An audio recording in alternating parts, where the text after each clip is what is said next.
Redditors, what are some seriously scary, disturbing-ass stories that did indeed happen to you or someone you know? Not safe for work. Please do like, share, and subscribe. I don't know who Rudy was. When I was about to start 8th grade, my sister told me she ran into my friend Rudy, who asked her how I was, and I was going to go back to X middle school after summer. She said yes, and told him how my summer was, but I only had one question. Who the fuck was Rudy? She said, oh, remember you, Rudy, and X did this and that? And I thought, maybe I forgot? My sis remembers, so maybe I'm the problem. Then 8th grade began, and there's this new kid hanging out with my friends. He greets me by name and is very nice, asks me how my summer was, how my sister was, and if X friend and I still hung out. We did. He began to hang out with my friends, and everyone knew him. He was a part of the gang. He was Rudy. I still didn't know him, but he knew me. Talked about times we hung out, and he knew I practiced martial arts. When I was having a bad day, he was cool to me, and no matter what happened, he was good and loyal friend. I transferred schools freshman year, and I never saw him or most of my friends from back then ever again. But the question was always in the back of my mind, who the fuck was he? The thing that got me was that he knew my sister. In my entire life in the United States, only 2 of my friends have met my sister. 2, that's it. How did he recognize her? A year ago, the curiosity got to me, and I asked her if she remembered anything about him. She told me that he came up to her and told her about the times we hung out, and I asked her if she remembered ever seeing him hang out with me and my friends before. She said no, but that he seemed to know her and thought that maybe she'd forgotten. It's been over 10 years, and I still don't get it. She assured I knew him, and I assumed I knew him because she remembered him, but none of that was true. Who the fuck was he? How did he know stuff about me? How did he recognize my sister? Seriously, who the fuck was Rudy?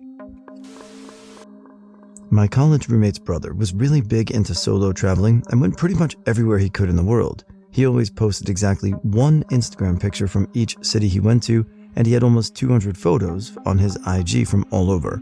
The last trip he took was somewhere in Brazil, where he was arrested from possibly drug dealing or buying drugs and thrown into the local jail. His parents spent a fortune trying to get him back, and it took months and months. I don't know why. He was finally returned to the States, but his soul was just gone. Never talked about what happened, although the implication is that he was severely beaten and raped while he was there. He was in and out of the hospital for months, even when he got back. I saw him only once or twice, and it was like staring at a skeleton, not only because he had lost so much weight, but his eyes just looked completely flat and black. Then one day, he left the house, hung himself in an abandoned house, and we all thought he just ran away, maybe sick of his mother crying all the time, father pretending nothing was wrong. Then his body was found in the middle of July a few months later, apparently melted beyond recognition. His IG is still open and up, and it freaks me out because he looks like any other happy 25-year-old guy, excited to be in Peru and Tokyo and Thailand. My roommate said she read his diary and knows what happened but wouldn't tell anyone, and only sort of hinted at it to us when drunk or high. She burned his notebook. Her parents divorced after this incident, and after we graduated, we drifted apart, but I heard she had made a suicide attempt as well. Luckily, I found her again on IG, and it seems she's much better and married now. I used to live next door to this girl who used to go out with this guy. The girl was the typical girl next door, bubbly, friendly, and generally nice to everyone.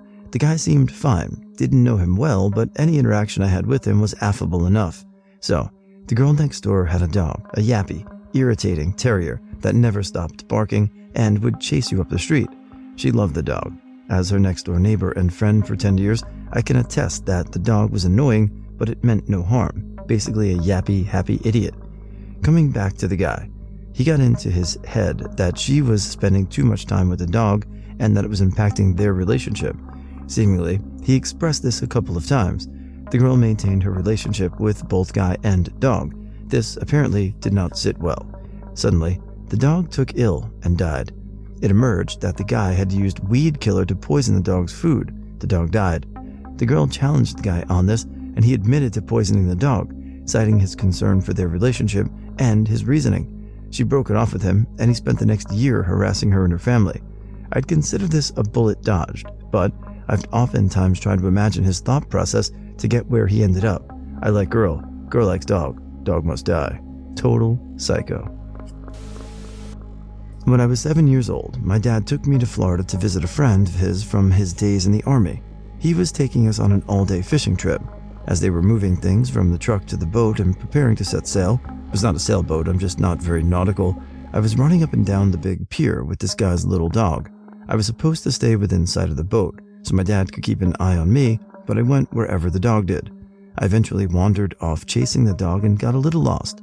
I was trying to find my way back when I came across this guy, 30 to 40 years old, sitting on the back deck of his very nice sailboat. This one was a sailboat for sure. He says I have a cute dog, and that I'm cute too, and my naive self just says thank you and laughs. He asks me what I'm doing in the dock alone and asks where my parents are. I tell him I'm trying to find them, and he invites me inside his boat for a tour while we wait for my parents to come around looking for me. I'm dumb, so I say sure, and he helped me up into his boat. I put the dog down, and he takes me on a tour through the boat, and when we're at the highest point on the outside, he has me look around for my parents. I see my dad and his friends still carrying things out of the truck and point them out. He says they don't seem to notice I'm gone yet, so if I want to continue taking the tour, we can have fun before he takes me back to them. I agreed. He takes me below deck and shows me all around, and we end up in his cabin sitting on his bed. I will admit, the boat was amazing, really beautiful, and he was probably rich as hell. He sat on the bed, telling me about the places he goes and the adventures he's had. He'd been all over the world and had pictures all over the cabin to prove it. He sat closer to me and put his hand on the small of my back and said if I really wanted to go on an adventure, I could. He would take me with him, and we could leave right now. I just had to say yes, and he'd sail immediately. I asked about my bags and didn't have any other clothes. I only had a little bikini and a white t-shirt and flip-flops on, and I was legitimately worried about my stuff.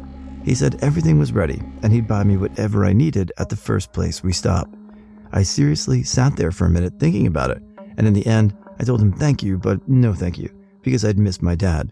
He was smiling and told me that was a good reason to say no, and he casually led me to the back of the boat and helped me down, handed me the dog and said bye, and I waved goodbye in return. I walked back to the parking lot where my dad was looking for me. The whole ordeal from getting lost to returning to my dad took maybe 10 minutes tops. Some days, I wonder if I dreamed some of it, but I don't think so.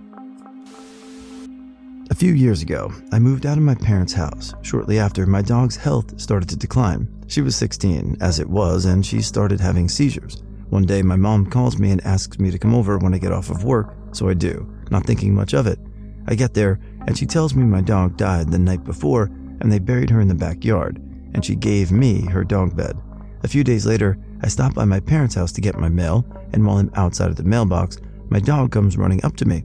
I'm freaking terrified. Turns out, my dog hadn't died. She had a seizure while my parents weren't home and ran out the door when they got home. When she didn't come back, my mom decided it would be easier to just tell me that the dog had died. My dad didn't want to tell me yet. We had to have her put down a few days after that though. I was at my friend's house for poker night. We played until midnight and then I chilled for an hour. Then I decided to make my way home. I usually take my bike to him, but there was very good weather this evening to be in Sweden, so I walked. We live in a 50-50 neighborhood and woods. I often don't get scared walking by myself at night, but this night I felt like there was something or someone watching me.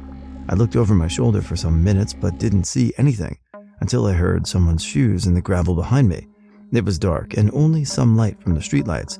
He stepped into the streetlights and what I saw was a tall man wearing all black, big military shoes, gloves, black backpack, and the strangest thing, a weird-looking Halloween mask. My heart was racing, and I didn't want to run to show him that I was scared, so I walked the fastest I could.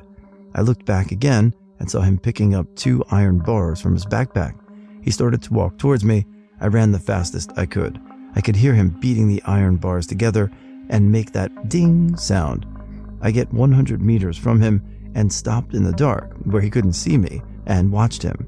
He was looking for me and still beating the iron bars together. Then I ran home and told my friends. Funny thing is that a month later, I saw the exact same man with his mask on in daylight, walking around in our little town like it was normal. I told my friends that he was the one, but didn't want to stop him because he seemed mentally unstable. Still don't know who he is or what he wanted, but yeah, that's my story. Sorry if my English was bad. It was great. I used to be a deputy sheriff. Got a call one night about 0300 in the morning regarding a male wearing all black and knocking on the door to $1 million home in a gated community with armed security.